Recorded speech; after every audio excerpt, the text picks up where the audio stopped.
You're in charge of the food safety plan, staring at a blank page, and have no clue where to start. It's a massive responsibility. The regulations look impossibly complex, and the fear of getting it wrong is very, very real. We're talking about serving unsafe food, failing an audit, or wrecking your brand's reputation. Millions of people get sick from foodborne illnesses every year, and for a business, the consequences can be absolutely devastating. So what if I told you that you can turn that scary, complex requirement into a simple, step-by-step system? Stick with me for the next few minutes, and I'll show you exactly how to build a food safety risk assessment from the ground up. This isn't about creating more paperwork. It's about building a smart, practical system that protects your customers, your team, and your business. So, what is a food safety risk assessment really? Think of it as a system for spotting potential dangers before they can ever cause harm. It's a must-have for any food business, whether you're a small cafe, a food truck, or a huge factory. It's also the foundation of all globally recognized food safety programs, and it's the heart of a system called HACCP, which stands for Hazard Analysis and Critical Control Points. Now, don't let the acronym intimidate you. HACCP is just a fancy term for a logical way to figure out where things might go wrong and then put controls in place to stop them. Today, we're going to demystify this whole process. We'll walk through a clear, repeatable framework that will empower you to create a plan that's not just compliant, but one that actually works. We'll cover how to find hazards, how to analyze their risk, what to do about them, and why writing everything down is your secret weapon. Before we can build a plan, we have to know what we're up against. In the food safety world, anything that can cause illness or injury is called a hazard. These hazards fall into three main categories, and getting this right is the foundation of your entire plan. First up, we have biological hazards. These are the living things, microorganisms that can contaminate food and make people sick. This includes bacteria you've heard of, like Salmonella, E. coli, and Listeria, plus viruses like norovirus, parasites, and molds. They can hitch a ride on raw ingredients like meat and vegetables, or be introduced by people through things like poor hand washing. Fighting them often comes down to the four basics: proper cooking, chilling, cleaning, and preventing cross-contamination. Second, we have chemical hazards. These are harmful substances that shouldn't be in food. This category is pretty broad. It could be a cleaning agent that splashes onto a prep surface, pesticides on fruit, or even naturally occurring toxins. A huge one to watch out for here is allergens. Mislabeling or accidental cross-contact with allergens like nuts, soy, or dairy can have life-threatening consequences, which makes allergen management a non-negotiable part of your plan. And third, there are physical hazards. These are foreign objects that accidentally get into food and can cause an injury. We're talking about things like shards of glass from a dropped jar, tiny metal fragments from worn-out equipment, pieces of plastic packaging, or even natural things like bones in a fish fillet or stones in a bag of lentils. These hazards often come from the environment, your equipment, or even your staff. Your first job is simple. Learn to spot these three types of hazards, because every single risk you find is going to fit into one of these categories. Okay, now that we know what we're looking for, let's build the system. A great risk assessment isn't a one-and-done task. It's a living, breathing process. We can break it down into 4 manageable steps. Step 1. Identify your hazards. You can't manage a risk you haven't identified. This first step is all about making invisible dangers visible. The best way to do this is to walk through your entire operation, from the second an ingredient arrives at your back door to the moment it's handed to a customer. Start by sketching out a process flow diagram. It sounds technical, but it's just a simple chart that lists every step your food takes. It might look something like receiving, storing, prepping, washing, chopping, cooking, cooling, holding or plating, serving. Now, for every single one of those steps, brainstorm the potential hazards, biological, chemical, and physical, that could sneak in. Let's use the prepping step as an example. A biological hazard?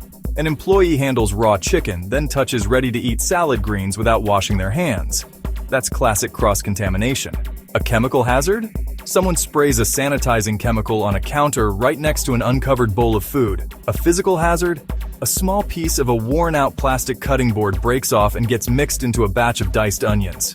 You're going to do this for every step in your process, and don't do it alone. Involve your team. The chefs, servers, and dishwashers who do these jobs every day often have the best insight into what can and does go wrong. Step 2. Assess the risk, probability versus severity. Once you have your big list of potential hazards, you need to figure out which ones are the biggest deal. See, not all risks are created equal. A risk assessment weighs each hazard on two simple factors: the probability or likelihood of it happening, and the severity of the harm it would cause if it did. To do this like a pro, we use a tool called a risk matrix. It's just a simple grid where you score probability on one side and severity on the other, usually on a scale from 1 to 5. Let's go back to our chicken example. The hazard of serving it undercooked. Severity. Someone getting salmonella poisoning is extremely serious. It could mean hospitalization. So we'd score the severity high, maybe a 5 out of 5. Probability. How likely is it to happen in your kitchen? If your team is well trained and always uses a thermometer, the probability might be low, let's say a 2 out of 5. Now, you just multiply those two numbers. 5, severity, times 2, probability, gives you a risk score of 10. Let's try a different one. Finding a hair in food. The severity is low. It's gross, but it's not going to physically harm someone, so maybe it's a 1. If your staff wears hairnets, the probability is also low, say a 2. That gives you a risk score of 2. Do this for every hazard and you'll instantly see which risks need your immediate attention. That high score of 10 tells you that undercooked chicken needs a rock-solid control, even if it's unlikely. This process is the hazard analysis part of HACCP. To make this step even easier, I've put together a free, downloadable risk assessment template that includes a pre-built risk matrix. It's the same format we use with our clients, and it turns this step into a simple, fill-in-the-blanks process. You can grab it from the link in the description below. Step 3. Implement control measures. This is where we turn analysis into action. For every significant risk you've found, especially the high-scoring ones, you need to create a control measure to either prevent it, eliminate it, or reduce it to a safe level. In HACCP language, the most important controls are called critical control points, or CCPs. A CCP is a make-or-break point in your process where you must apply a control to keep food safe. Going back to our chicken, the cooking step is a textbook CCP. To control that risk, you set a critical limit, which is a measurable line between safe and unsafe. For chicken, a common critical limit is cook to an internal temperature of 75 degrees Celsius for 15 seconds. And that number isn't a guess. It's the science-backed temperature proven to kill off harmful bacteria. Your control measure is the procedure you follow to make sure that limit is always met. This includes monitoring. How do you check it? Probe every piece of chicken with a calibrated thermometer. Corrective action. What do you do if it's not hot enough? Continue cooking until it reaches 75 degrees Celsius. Here are a few more quick examples. For the biological risk of bacteria growing in a fridge, the control is temperature. The CCP is the refrigerator itself. The critical limit is keep at or below 5 degrees Celsius. And monitoring is checking the temperature log twice a day.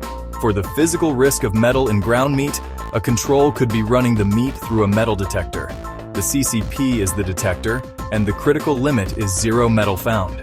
For the chemical risk of allergen cross-contact, your controls would be using separate color-coded boards and utensils and having strict cleaning procedures between prepping different foods. Step 4. Document everything and review. Remember this rule. In food safety, if it isn't written down, it didn't happen. Your risk assessment has to be a fully documented system. This isn't just for you. It's for your team and for the health inspector. Think of this documentation as your proof that you're doing everything right. Your records must include 1. Your complete hazard analysis, every process step and all the risks you found.